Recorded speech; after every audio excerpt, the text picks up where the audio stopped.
आज हम लोग एथिक्स का एक महत्वपूर्ण टॉपिक डिस्कस करेंगे जो कि है कि मनोवृत्ति, जिसको हम एटीट्यूड कहते हैं, जिसको हम नजरिया कहते हैं, जिसको हम रुझान कहते हैं। तो मनोवृत्ति आखिर है क्या? इसको जानने से पहले ये देखते हैं कि मनोवृत्ति आखिर कैसे बनती है। तो देखो, उद्दीपक, हम उद्दीपकों से घिरे हुए हैं। जो दिखाई दे रहा है वो उद्दीपक है, जो सुनाई दे रहा है वो उद्दीपक है, जो हम टेस्ट कर रहे हैं खट्टा मीठा वो उद्दीपक है, जो हम सूंघ रहे हैं सुगंध है दुर्गंध है वो उद्दीपक है, जो हम टच कर रहे हैं ठंडा है कि गर्म है वो उद्दीपक है। तो उद्दीपक ही उद्दीपक है, और इन उद्दीपक को रिसीव करते हैं उससे रिलेटेड सेंसरी ऑर्गन्स यानी ज्ञानेंद्रिय। जैसे जो दिखाई देने वाले उद्दीपक हैं उनको हमारा आंख ग्रहण करता है, जो दुर्गंध है सुगंध है उसको नाक ग्रहण करता है, जो सुनाई देता है वो कान ग्रहण करता है, जो स्वाद है वो जीभ ग्रहण करता है, ठंडा है कि गर्म है वो आपका स्पर्श है वो त्वचा ग्रहण करता है। तो जब उद्दीपक को ग्रहण किया जाता है उसको कहते हैं संवेदना। जैसे हमने देखा और हमारे देखने के साथ ही उस चीज को हमने हमारे आंखों में सेंसेशन उत्पन्न हुआ, संवेदना उत्पन्न। तो संवेदना इन उद्दीपकों को इनके ज्ञानेंद्रियों के द्वारा रिसीव होने को कहते हैं, जिसको सेंसेशन कहा जाता है। अब ये जो हमने उद्दीपक ग्रहण किए ये हमारे ब्रेन में जाएंगे, हमारे मस्तिष्क में जाएंगे, और मस्तिष्क में उस उद्दीपक का एक आकार पहले से सुरक्षित होगा। हम उससे उसको रिलेट करा देंगे, और उस रिलेट कराने से हमको उसके विषय में बोध पैदा होगा। जैसे कि अगर मान लो ये पेन है तो इस पेन का एक आकार है, ये पेन का आकार पहले से हमारे दिमाग में सुरक्षित है, तभी तो मैं आया और उठाकर इससे लिखने लगा। अब होता क्या है कि जब हम इस पेन को रिसीव करते हैं अपने आंख के द्वारा तो इसका एक आकार सुरक्षित है, उस आकार से हमने इसको मैच करा दिया और हमने कहा ये पेन है। तो ये जो बोध है जिसको परसेप्शन कहा जाता है वो उद्दीपकों के रिसीव होने के बाद होता है। हो सकता है कोई चीज आपने पहली बार जीवन में देखी हो, लेकिन आप उसको रिलेट कराने लगते हैं अपने किसी पैटर्न से। जैसे कि मान लीजिए जब आप आसमान की तरफ देखते हैं और बादल दिखाई देता है तो बादल में कुछ संरचनाएं भी बनती हुई दिखती हैं। क्या वो वास्तव में है? नहीं, हम उसको रिलेट करा लेते हैं कि ये हाथी बन गया यहाँ पर, घोड़ा बन गया यहाँ पर। तो ये होता है बोध, परसेप्शन कहते हैं। यानी उद्दीपकों को की जो समझ उत्पन्न होती है, उद्दीपकों के प्रति जो सोच उत्पन्न होती है वही कहलाती है परसेप्शन। अब जब ये बोध है, इसका रिजल्ट क्या होगा? तो वो चीज हमें पसंद आएगी या नापसंद होगी, उस चीज में हमारी रुचि होगी या अरुचि होगी। तो ये जो परसेप्शन यानी बोध के बाद जो उसका आउटपुट है, जो उसका जो निचोड़ निकलेगा वो कहलाएगा मनोवृत्ति। यानी मनोवृत्ति जो है वो बोध का रिजल्ट है। बोध का रिजल्ट मनोवृत्ति है कि वो मुझे पसंद है या नापसंद है। अब देखो, एक कहावत कही जाती है, दूध का जला छाछ भी फूंक फूंक कर पीता है। क्या मतलब है इसका? एक सफेद चीज थी जिससे जल गया, और जब वो जल गया तो हर सफेद चीज को देख करके वो फूकने का प्रयास करेगा कि कहीं मैं इससे जल न जाऊं। यानी सफेद जो दूध है उसके प्रति उसकी मनोवृत्ति नकारात्मक बन गई है, तो वो छाछ को भी फूंक फूंक करके पिएगा। तो मनोवृत्ति बोध का रिजल्ट है। चलिए आगे बढ़ते हैं और समझते हैं मनोवृत्ति के विषय में। तो मनोवृत्ति आखिर है क्या? मैंने बताया कि पसंद नापसंद का निर्धारण, रुचि या अरुचि का निर्धारण मनोवृत्ति के द्वारा होता है। यानी मनोवृत्ति एक मानसिक तस्वीर है, एक मेंटल पिक्चर है, जो डिसाइड करता है, जो यह निर्णय करता है कि ये चीज मुझे पसंद आएगी यानी मेरे लिए फेवरेबल होगी, या ये चीज मेरे लिए उसको नापसंद करता है वो। यानी पॉजिटिव भी हो सकता है, सकारात्मक हो सकता है, और निगेटिव भी हो सकता है। तो एक तस्वीर बनी, उस तस्वीर के अनुसार हम किसी को पसंद करते हैं और किसी को नापसंद करते हैं। इसीलिए कहा जाता है कि सफलता को पाने में सबसे ज्यादा जो रोल होता है वो आपकी मनोवृत्ति का ही होता है। अब मान लीजिए आपको एग्जाम देना है और आप पहले से ही मान लें इतना कठिन है, सरल नहीं है, इतना पढ़ना पड़ेगा, तो आप एग्जाम तभी क्रैक कर पाओगे। तो आपने एक नकारात्मक मनोवृत्ति बना ली। मनोवृत्ति का ही खेल है। अगर आपको लगेगा कि नहीं नहीं भाई हम तो कर ले जाएंगे, इसमें किसका रोल आता है? तो आपकी मनोवृत्ति का, कि मैं ऐसा कर सकता हूं या कर सकती हूं, वो आपकी मनोवृत्ति के द्वारा निर्धारित होती है।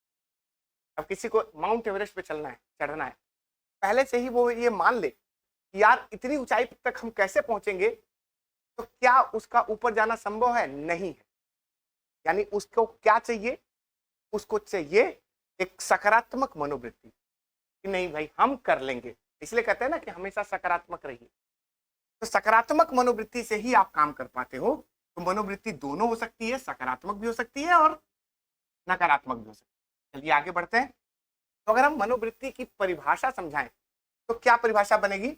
एक मानसिक स्थिति, एक मेंटल स्टेज है, एक मेंटल स्टेज है, एक विश्वास है यानी बिलीफ है, जिससे किसी व्यक्ति के प्रति भी हो सकता है, किसी स्थान के प्रति भी हो सकता है, वस्तु आदि के लिए सकारात्मक अथवा नकारात्मक पसंद या नापसंद निर्धारित होता है। सीधा सा मतलब है कि आपका नजरिया पसंद नापसंद को डिफाइन करता है, उसको व्यक्त करता है। वो चाहे किसी व्यक्ति के लिए हो, कोई व्यक्ति आपको पसंद आ सकता है, नापसंद आ सकता है, कोई स्थान आपको पसंद आ सकता है, कोई वस्तु आपको पसंद आ सकती है और नहीं पसंद आ सकती है। तो वो आपकी मनोवृत्ति के कारण है, क्योंकि एक मानसिक स्थिति है, मेंटल स्टेज है, एक बिलीफ है, एक विश्वास है, जिससे हम चीजों का निर्धारण करते हैं। आई होप कि यह बात आपको समझ में आ गई। चलिए आगे बढ़ते हैं। तो देखिए मनोवृत्ति क्या है? तो मनोवृत्ति दिशा सूचक की तरह काम करता है। यानी ये एक डायरेक्शन देता है, या तो ये चीज पसंद होगी या नापसंद होगी। तो दिशा सूचक हुआ कि नहीं? डायरेक्शन दे दिया कि नहीं? जो पसंद होगी उसके प्रति आपका रुझान पॉजिटिव होगा, और आपका पॉजिटिव रुझान होगा तो उसको करने का मन करेगा। निगेटिव होगा तो उससे आप दूर भागेंगे। तो यानी कि एक दिशा सूचक के रूप में मनोवृत्ति काम करता है। मनोवृत्ति सामान्यतः अर्जित की जाती है। कुछ मनोवैज्ञानिकों ने यह कहा है कि वंशानुगत है, लेकिन ऐसा नहीं दिखाई देता है। ज्यादातर मनोवृत्ति अर्जित की जाती है। अर्जित कैसे की जाती है? अर्जित करना मतलब कि आप समाज से में रह करके मनोवृत्ति का विकास करते हो। यानी जन्म से आपकी मनोवृत्ति नहीं आई है, ये अर्जित की गई समाज में रहकर। अर्जित कैसे की जाती है? तो सामाजिकरण का प्रभाव होता है। सामाजिकरण का प्रभाव कैसे होता है जरा एग्जाम्पल के तौर पर समझिए।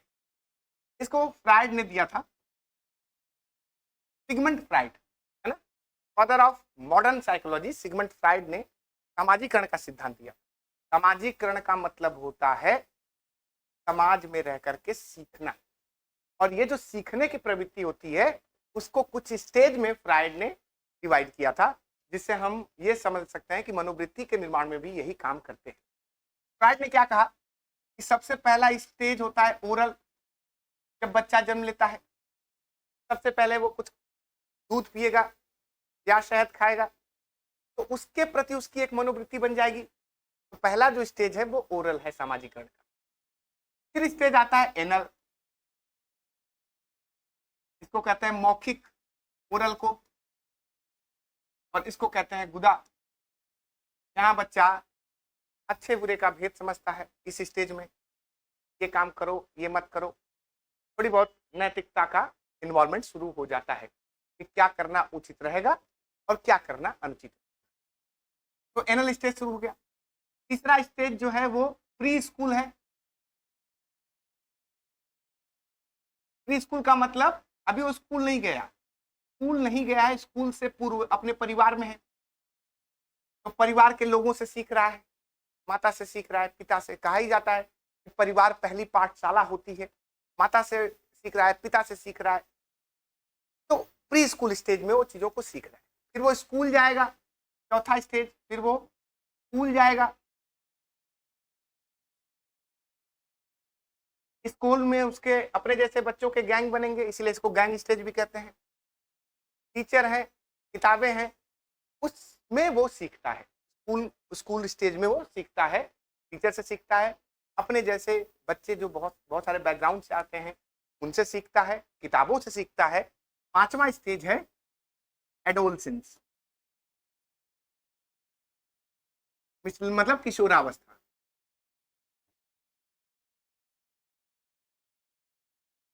अब इसमें बच्चे में शारीरिक बदलाव आने शुरू हो जाते हैं, बायोलॉजिकल चेंजेस आते हैं।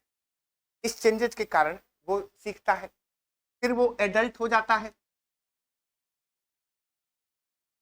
यानी वयस्क हो जाता है, वयस्क की अवस्था में सीखता है, अंत में ओल्ड एज हो जाएगा, बूढ़ा हो जाएगा, वहां भी सीखेगा। यानी कहने का मतलब है सामाजिकरण की जो प्रक्रिया है, जो सीखने की प्रक्रिया है, वो मौखिक से लेकर के ओल्ड एज तक, ओल्ड एज का मतलब वृद्धावस्था तक चलता ही रहता है। अब इस सीखने की प्रक्रिया में ही बहुत सारी चीजों को हम पसंद करते हैं और नापसंद करते हैं। इस पर परिस्थितियों का प्रभाव होता है कि किन परिस्थितियों में हमारी पसंद बनती है और किन परिस्थितियों में हमारी नापसंद बनती है। अच्छा, ये भी है कि हम सबके सीखने का जो तरीका है वो अलग अलग है। एक ही घर में दो बेटे हैं, एक बिजनेसमैन बन जाता है और एक शराबी बन जाता है। बिजनेसमैन से पूछा गया कि आप बिजनेसमैन कैसे बने? का मेरा पिता जो है शराब पीता था और माँ को मारता था, इसकी वजह से मैंने कसम खाई कि मैं जीवन में कभी शराब नहीं पीऊंगा। दूसरे से पूछा गया कि तुम शराबी क्यों बन गए? उसने कहा कि मेरा बाप पीता था इसलिए मैं पीता हूं। तो एक ही माहौल है, लेकिन सीखने के तरीके में अंतर है। इसका भी साइकोलॉजिकल कारण है। आपके एमपीपीएससी में एक टॉपिक और है जिसको हम कहते हैं इंडिविजुअल डिफरेंस थ्योरी, व्यक्तिगत भिन्नता का सिद्धांत। तो ये जो सीखने की प्रक्रिया है वो सब में अलग अलग तरीके से होती है। एक ही उद्दीपक किसी पर अलग प्रभाव डालता है, दूसरे पर अलग प्रभाव डालता है। तो सामाजिकरण का प्रभाव हमारी मनोवृत्ति पर दिखता है। मानसिक तस्वीर है मनोवृत्ति। इस प्रकार मनोवृत्ति क्या है? एक दिशा सूचक है, अर्जित की जाने वाली प्रवृत्ति है, एक मानसिक तस्वीर है, मेंटल लेवल पे काम कर रही है, मेंटल स्टेज में काम कर रही है, और इस पर सामाजिकरण का प्रभाव होता है, यानी सीखने की प्रक्रिया का प्रभाव। चलिए आगे बढ़ते हैं। अब देखो मनोवृत्ति के घटक ये पूछ चुका है एमपीपीएससी में, किस रूप में पूछा है? तो cab model. Cab model, C for cognitive, A for affection and B for behaviour. Cognitive मतलब संज्ञानात्मक, यानी कि जब हमारा मनोवृत्ति संज्ञानात्मक रूप से विकसित होती है। जैसे कि संज्ञा का मतलब यहाँ पर बुद्धि आ गई। जैसे कि जब आप कोई प्रोडक्ट खरीदते हो तो देखते हो कि इसमें क्या क्या पड़ा हुआ है। अगर इंग्रेडिएंट उसके सही होंगे, उसके जो घटक हैं सही होंगे, तो आप उसको कहोगे कि ये मेरे पास होना चाहिए, ये अच्छा है। तो वो संज्ञानात्मक से उसके प्रति जो है पॉजिटिव एटीट्यूड डेवलप हुआ। इसको कहते हैं कॉग्निटिव, यानी संज्ञानात्मक। निगेटिव भी वैसे ही बन सकता है, ये चीजें शरीर को खराब करती हैं इसलिए हम इसको कंज्यूम नहीं करेंगे। यहाँ पर हमने बुद्धि लगाई, दिमाग लगाया। तो संज्ञानात्मक मनोवृत्ति संज्ञानात्मक रूप से कैसे विकसित हुआ आपको समझ में आ गया होगा। दूसरा है भावनात्मक, यानी इमोशनल हो गए। मुझे ये रंग बहुत पसंद है और इस कार का ये रंग है, ये मुझे चाहिए। तो यहाँ पर जो रंग है वो आपके भावना को टच कर रहा है, तो अफेक्शन आ गया, भावनात्मक अफेक्शन। और इसका इसका जो है एक रिजल्ट भी देखने को मिलता है, यानी आपके व्यवहार में भी आता है। उसको कहते हैं बिहेवियर, उसको कहते हैं बिहेवियर। तो मनोवृत्ति के घटक, तीन घटक, संज्ञानात्मक, भावनात्मक और व्यवहारात्मक, इसी को कहा जाता है कैब मॉडल। तो या तो घटक पूछे, जिसको घटक को हम कहते हैं एलिमेंट्स, या तो घटक पूछे, एलिमेंट्स पूछे, या कैब मॉडल पूछे, तो आपको इन्हीं तीनों की व्याख्या करनी है। चलिए आगे बढ़ते हैं। अब देखिए मनोवृत्ति के दो अवस्थाएं हो सकती हैं। एक तो व्यक्त मनोवृत्ति हो सकती है। व्यक्त का मतलब जो दिखाई दे, एक्सप्लिसिट कहते हैं इसको। यानी जो पता लगे कि हमारे अंदर ऐसी मनोवृत्ति है, कॉन्शियस लेवल पर, चेतन की अवस्था में आपको पता लगे, तो वो है व्यक्त मनोवृत्ति। आपको मैं एक चीज बताऊं कि हमारे दिमाग के दो स्तर होते हैं। हमारे दिमाग के दो स्तर होते हैं। एक है कॉन्शियस लेवल, जिसको हम लोग चेतन अवस्था कहते हैं, और एक अनकॉन्शियस यानी अचेतन। हालांकि बीच में एक सबकॉन्शियस शब्द भी आता है, लेकिन पहले हम लोग चेतन और अचेतन दो अवस्थाएं हैं, इसको समझ लीजिए। चेतन जो अवस्था है, जिसमें मैं अभी बात कर रहा हूं आपसे, तो किस अवस्था में हूं? तो चेतन की अवस्था। अचेतन की अवस्था वो अवस्था है जिसका आपको ज्ञान नहीं है, लेकिन वो आपके दिमाग में सुरक्षित है, उसके पैटर्न आपके दिमाग में सुरक्षित है, कभी भी वो अचेतन से चेतन में आ सकता है। फ्रायड कहते हैं, सिगमंड फ्रायड, कि हम अचेतन मन के गुलाम हैं। देखो, सबसे मान लो एक एक जो है तालाब है, तालाब में हमने एक पत्थर रख दिया, इस पत्थर में बस मान लो 10% ही चेतन की अवस्था है, बाकी 90% जो है वो अचेतन की अवस्था है। हम जो भी हैं अपने अचेतन के कारण, हमको पता भी नहीं, लेकिन हमारे अचेतन मन में बहुत सारे पैटर्न सुरक्षित हैं। तो हम गुलाम हैं, हम अचेतन मन के गुलाम हैं। हमको पता भी नहीं रहता है, लेकिन हम उसके अनुसार काम करते हैं। अचेतन मन का मालिक है, चेतन तो दास है, दरबारी है। एक कमरे के बाहर एक दरबारी बैठा हुआ है, वो है चेतन। कमरे के अंदर मालिक बैठा हुआ है, वो है अचेतन। जब भी आप समझाने जाते हो किसी को कि भाई साहब गुस्सा मत करिए, तो आप दरबारी को समझा रहे होते हो, जो बाहर बैठा हुआ है, चेतन को, कि भाई गुस्सा मत करिए। उसको समझ में आ भी जाता है, लेकिन वो बुद्धि लगा देता है, फिर गुस्सा आ जाएगा। अचेतन को हम नहीं समझा पाए, और जिस दिन हमने अपने अचेतन मन को समझा दिया, उस दिन हम शायद अपनी बुराइयों से दूर हो जाएंगे। तो अचेतन मन की इतनी शक्ति है। तो फ्रायड ने इस तरह की वो कहा कि हम अचेतन मन के गुलाम हैं। तो जो व्यक्त मनोवृत्ति है कि मुझे ये पसंद है, वो चेतन की अवस्था में। चेतन की अवस्था में हमको पता है कि ये चीजें जो है, ये पसंद है हमको, ये नापसंद है, ये चेतन की अवस्था में आपको पता है। लेकिन अंतर्निहित, इम्प्लिसिट मनोवृत्ति है कि आपको पता ही नहीं कि कौन सी चीज आपको पसंद है, कौन सी चीज नापसंद है, लेकिन समय आने पर वो पसंद नापसंद के रूप में निकल के आता है। उसको कहते हैं अंतर्निहित। ये हो गया एक्सप्लिसिट और ये हो गया इम्प्लिसिट। ये एक्सप्लिसिट है, मतलब व्यक्त, आपको पता है कि ये मेरी मनोवृत्ति है, और इम्प्लिसिट यानी अंतर्निहित में आपको मालूम ही नहीं कि ये आपकी मनोवृत्ति। आई होप आपको ये समझ में आ गया होगा। चलिए आगे बढ़ते हैं। मनोवृत्ति के प्रकार, फंक्शंस ऑफ एटीट्यूड। उपयोगितावादी है ना, यूटिलिटेरियन कहते हैं इसको। उपयोगितावादी क्या है कि जिस चीज के लिए आपको पुरस्कार मिलता है, उस चीज के प्रति आपकी मनोवृत्ति पॉजिटिव होती है, सकारात्मक होती है, और जिस चीज के लिए आपको दंड मिलता है, पनिशमेंट मिलता है, उसके प्रति आपकी मनोवृत्ति नकारात्मक होती है। तो मनोवृत्ति के प्रकार है उपयोगितावादी प्रकार है, यानी पुरस्कार और दंड से निर्मित होती है। ज्ञान प्रकार है, जो चीज आप पसंद करते हैं उसके प्रति ज्ञान अर्जित करना चाहते हैं, इसलिए मनोवृत्ति का ज्ञान प्रकार है। अहम रक्षात्मक, जब आपके ईगो पे ठेस हो जाता है तो आपकी मनोवृत्ति उसको ठीक कर देती है। जैसे कि सिंपल सी बात है कि अगर आप एग्जाम में फेल हो जाते हैं तो लोगों के सामने ये कहते हैं पेपर कठिन आया था, यानी आप अपने ईगो को डिफेंस कर रहे हैं। इसको ईगो डिफेंसिव फंक्शन भी कहते हैं, इसको नॉलेज फंक्शन कहते हैं, और इसको यूटिलिटेरियन फंक्शन कहते हैं। मूल्य अभिव्यंजना, वैल्यू एक्सप्रेसिव, यानी कि जिन मूल्यों को आप मानते हैं उसके प्रति आपका सकारात्मक रवैया होता है, और जिसको आप नहीं मानते उसके प्रति नकारात्मक रवैया होता है, तो वैल्यू। सामाजिक पहचान, तो मनोवृत्ति के द्वारा आप अपनी सामाजिक पहचान को स्थापित करना चाहते हो और करने का प्रयास करते हो। लोगों को दिखाना चाहते हो कि मेरे अंदर देशभक्ति है, ताकि लोग आपको पहचाने। देशभक्ति के प्रति, झंडे के प्रति आपने अपनी मनोवृत्ति सकारात्मक कर ली है, ताकि लोग मुझे पहचान सके कि नहीं, ये जो है ये पक्का राष्ट्रवादी है। तो ये सामाजिक पहचान दिलाता है। आगे बढ़ते हैं। अब फ्रायड के एक सिद्धांत को हम समझते हैं, हो सकता है ये क्वेश्चन आ जाए। तो फ्रायड के सिद्धांत के अनुसार मनोवृत्ति को कैसे हम व्याख्या कर पाएंगे। तो फ्राइड ने 3 चीजें बताई थी। एक बताया था इड, दूसरा बताया था ईगो, और तीसरा बताया था सुपर ईगो। तो इड, ईगो और सुपर ईगो। इड, ईगो अहम कहते हैं ईगो को, और सुपर ईगो।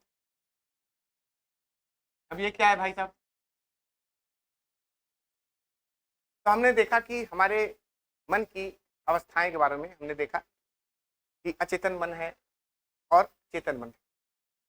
अब हमारे अचेतन मन में इच्छाएं हैं, डिजायर है, व्यसन है, लिबिडो कहते हैं फ्राइड। लिबिडो का मतलब होता है सेक्सुअल एनर्जी, यानी इड जिसके अंदर ज्यादा होगा उसके अंदर कामुकता होगी। वो जो है चीजों को, ऐसी चीजों को पाना चाहेगा जो विलासितापूर्ण हो। तो ईड का बढ़ना आपको कामुकता की तरफ ले जाएगा, इच्छाओं की तरफ ले जाएगा, डिजायर की तरफ ले जाएगा। ये चीज मुझे मिल जाए ताकि मेरी लाइफ जो है लग्जरियस हो जाए, ये ईड का काम। तो जिसके में ईड ज्यादा होता है वो लफंगा बन जाता है, और जिसके अंदर सुपर ईगो ज्यादा हो जाएगा वो सन्यासी हो जाएगा। अपनी इच्छाओं को नहीं मानेगा, मूल्य को मानेगा, हर बात में कहेगा कि ये सही है या गलत है। तो जिसके अंदर सुपर ईगो ज्यादा हो गया वो सन्यासी बन गया, और जिसके अंदर ईड ज्यादा हो गया वो क्या बन गया? वो लफंगा बन गया, है ना। अब बीच में आता है ईगो। ईगो ईड और सुपर ईगो के बीच में बैलेंस कराता है, यानी न तो सिर्फ आप इच्छाओं की तरफ भागो और न ही आप में मोरालिटी इतनी आ जाए कि आप सन्यासी बन जाओ। तो ईगो जो है वो इन दोनों के बीच में संतुलन बनाने का काम करता है। तो ईगो का काम क्या है? तो ईड और सुपर ईगो के बीच में संतुलन को स्थापित करना। अब देखो, जो ये ईगो है ये रेफरी है, जो कह रहा है कि ना भैया, न तो आप इधर जाओ और ना ही इधर जाओ, बीच में रहो। अब जिसके अंदर ईड होगा उसकी मनोवृत्ति जो होगी वो वासना की तरफ ज्यादा होगी, सकारात्मक होगी। यानी वो किसकी तरफ मनोवृत्ति रखेगा? उन वस्तुओं के प्रति जो उसको विलासतापूर्ण जीवन दे रहे हैं। और जिसके अंदर सुपर ईगो ज्यादा आ जाएगा वो मूल्य के प्रति उसका जो है एटीट्यूड होगा, उसका नजरिया होगा। और दोनों को बैलेंस